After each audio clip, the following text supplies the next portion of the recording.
meluruskan situasi kondisi yang hari ini merebak, masalah viral, isu dan lain-lain. Salawat dan salam kita sampai kepada junjungan kita Nabi Muhammad SAW.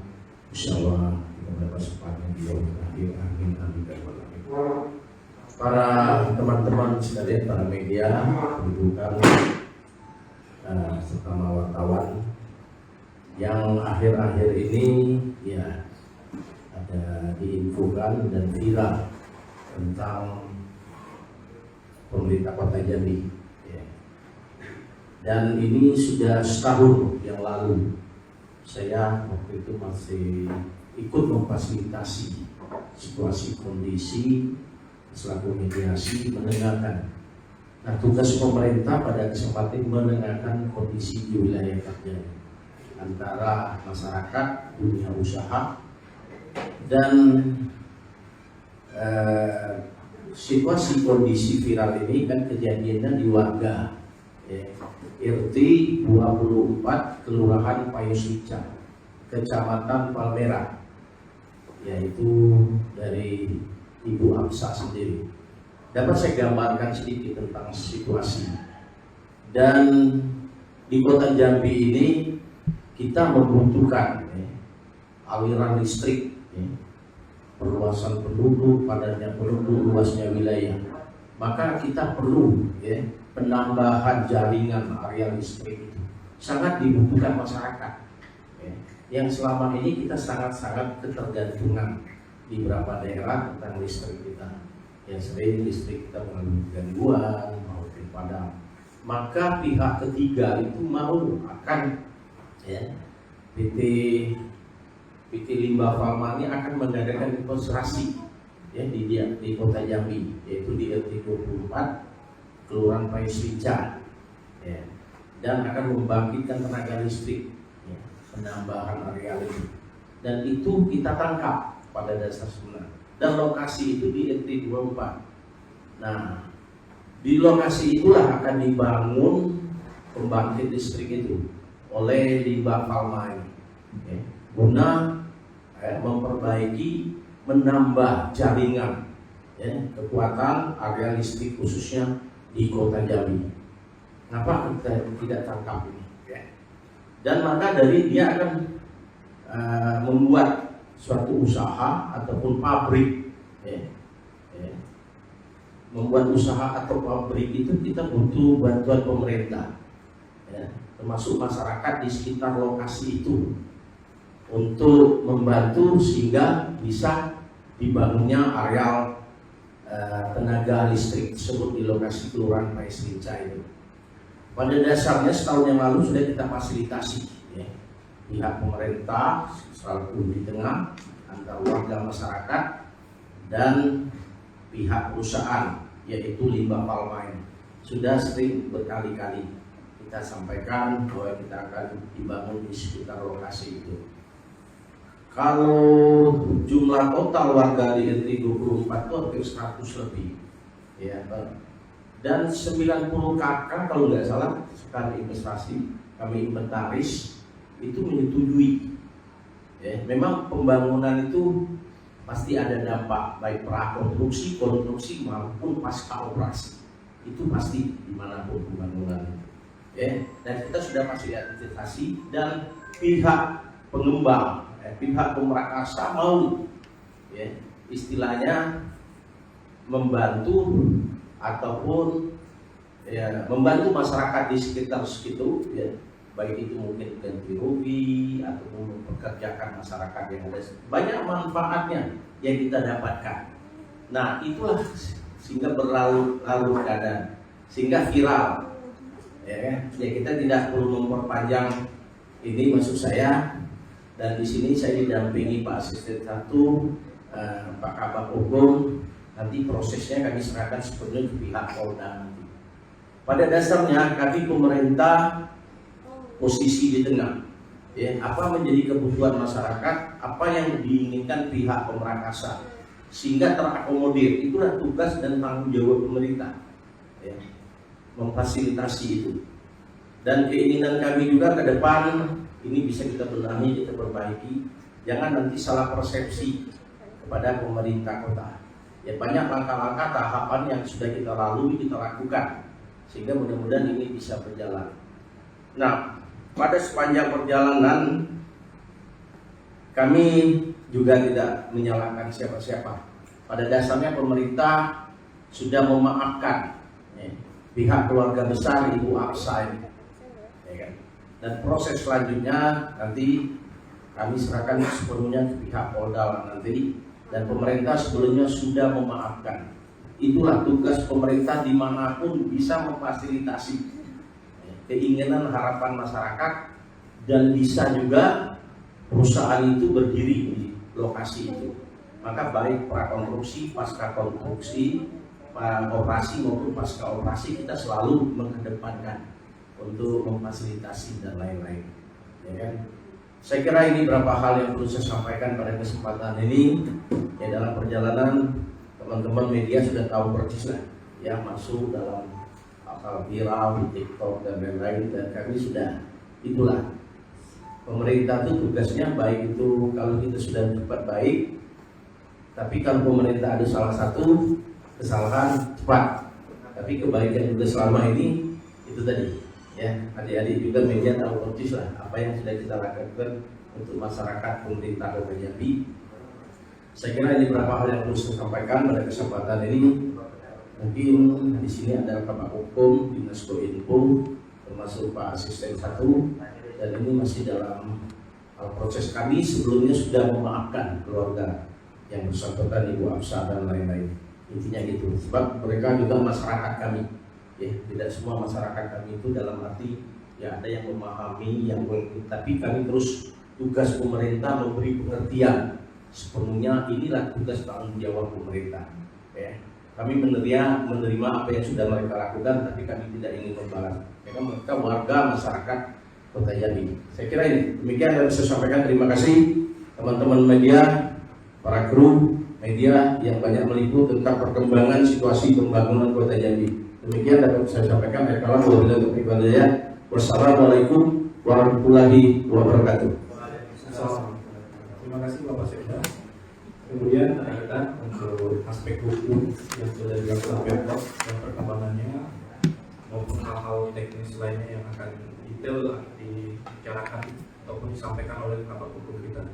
Pada Bapak kami persilakan. Terima kasih. Assalamualaikum warahmatullahi wabarakatuh. Selamat sore dan salam sejahtera untuk kita semua. Saya akan menyampaikan bahwa benar kita sebagai pihak Pemkot Jambi membuat laporan pengaduan ke Reskrimsus Polda Jambi. Sebagaimana surat tanda bukti penerimaan laporan yang kami terima, itu kita buat laporan di tanggal 4 Mei 2023. Terkait dengan laporan itu, kami dari pemerintah Kota Jambi bukan melaporkan anak atas nama Sarifah, tapi yang kami laporkan adalah akun TikTok atas nama Fadia Alkaf. Tapi dalam perkembangan penyelidikan yang dilakukan oleh Krimsus Polda Jambi menemukan fakta bahwa ternyata yang bersangkutan masih SMP. Nah, itu semua di luar dugaan kita. Karena sekali lagi saya tegaskan di sini, yang kita laporkan adalah akun TikTok atas nama Fadia Alkaf. Nah, berbeda dengan keterangan dia memperkenalkan diri sebagai siswi SMP ya di Sarifah namanya.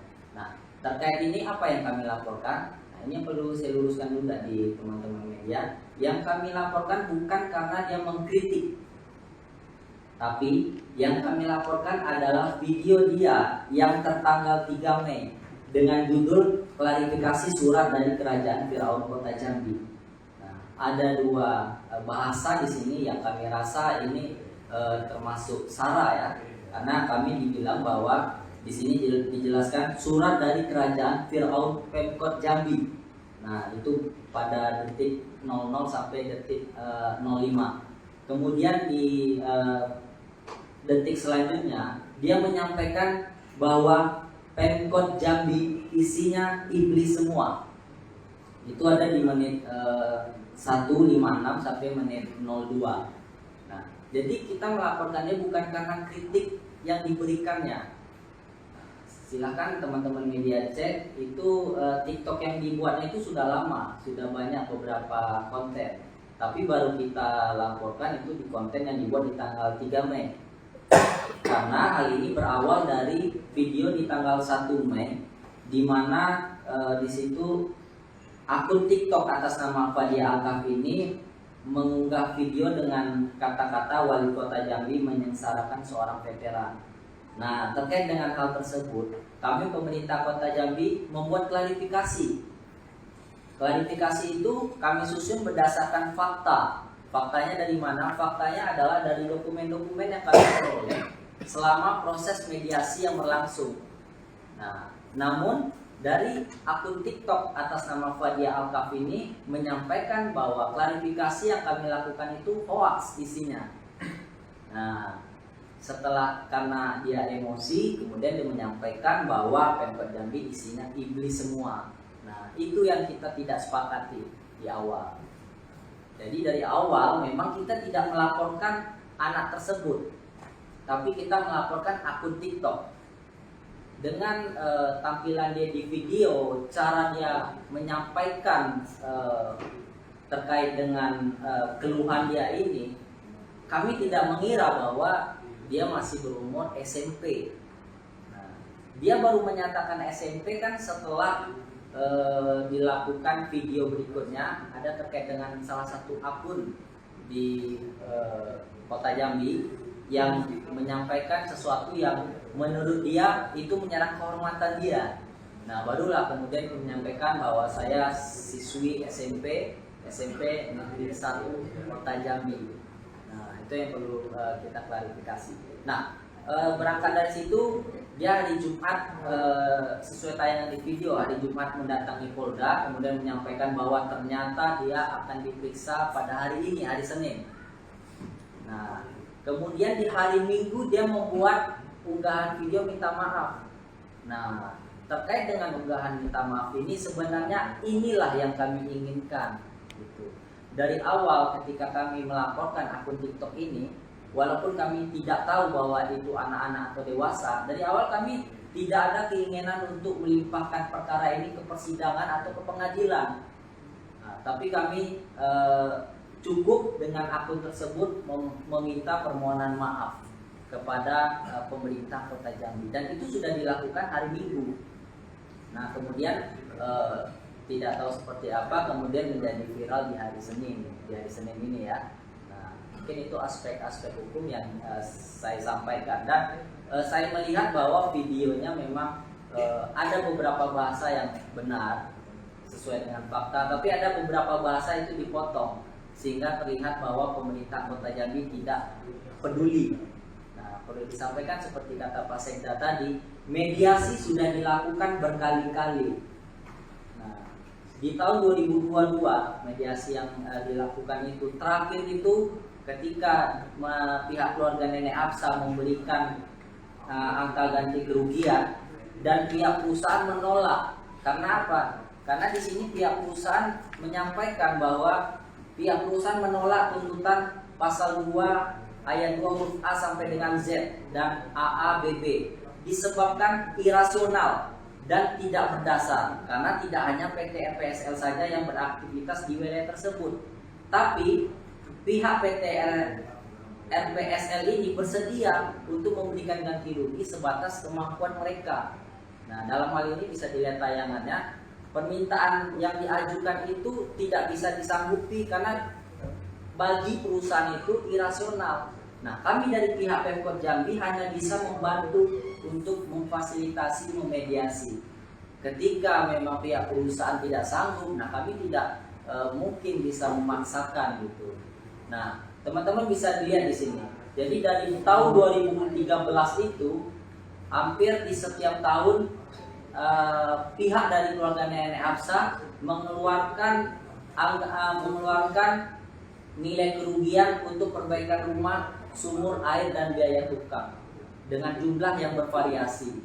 19 juta di Februari Maret, kemudian di 2014 nominalnya jadi 20 juta, kemudian di tahun 2015 nominalnya 23 juta, 2016 jadi 25 juta, 2017 24 juta, 2018 25 dan 27 juta.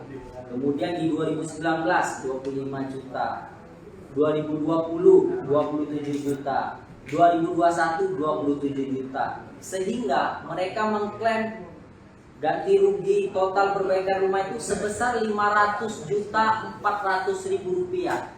Nah, ini yang menurut perusahaan tidak irasional. Nah, tapi kita selalu berusaha untuk memfasilitasi. Tapi ternyata di pertemuan terakhir itu berdasarkan hasil notulen, pihak dari keluarga Nenek Afsa itu melakukan walkout. Nah, kenapa? Karena permintaan tersebut tidak bisa disanggupi oleh perusahaan. Nah, di sana bisa lihat biaya beli air dari tahun 2013 sampai dengan 2017 180 juta. Biaya berobat karena ceceran bahan baku PT RPSL dari 2013 sampai 2022 50 juta. Biaya berobat kulit dan alternatif 10 juta. Biaya kirim surat 50 juta. Biaya ke Bogor untuk menemui presiden 35 juta. Sehingga total keseluruhan kerugian yang mereka klaim itu 825 juta 400 ribu rupiah. Dan mereka juga mencantumkan biaya moral non material. Kerugian moral 200 juta. Kerugian moral atas fitnah sebesar 300 juta. Jadi total kerugian 500 juta. Sehingga dari angka ini didapatkan total kerugian 1 miliar 325 juta 400 ribu rupiah. Nah, inilah yang menurut perusahaan itu mereka tidak bisa memenuhi disebabkan irasional dan tidak berdasar. Nah, hal ini sudah pernah dilakukan dahulunya yang mewakili dari pihaknya ini sebenarnya bukan anak ini, tapi ternyata di tahun ini anak ini yang muncul gitu. Iya, sebenarnya kita kasihan dengan anak ini, apalagi setelah mengetahui dia SMP gitu kan, masih SMP gitu. Nah, kita dari pihak pemerintah Kota Jambi dengan adanya permintaan maaf yang dibuat di akun TikToknya tersebut, kita sudah memaafkan. Namun proses penyelesaiannya kita serahkan kepada Polda Jambi. Apa yang akan dilakukan Polda kita siap. Karena intinya kita bukan ingin memenjarakan anak ini. Ya, dari awal memang kita tidak ada keinginan untuk memenjarakan anak ini dan kita tidak mengetahui bahwa ternyata akun TikTok atas nama Fadia Alkaf itu dimiliki oleh seorang anak SMP kelas 3. Ya, nah di situ yang perlu kita perjelas. Dan kita tidak melaporkan karena dia mengkritik, tapi karena ucapan dia di salah satu video di tanggal 3 Mei yang mengatakan bahwa Pemkot Jambi merupakan kerajaan Firaun dan Pemkot Jambi isinya iblis semua. Nah, itu dari aspek hukum yang bisa kita sampaikan kepada teman-teman.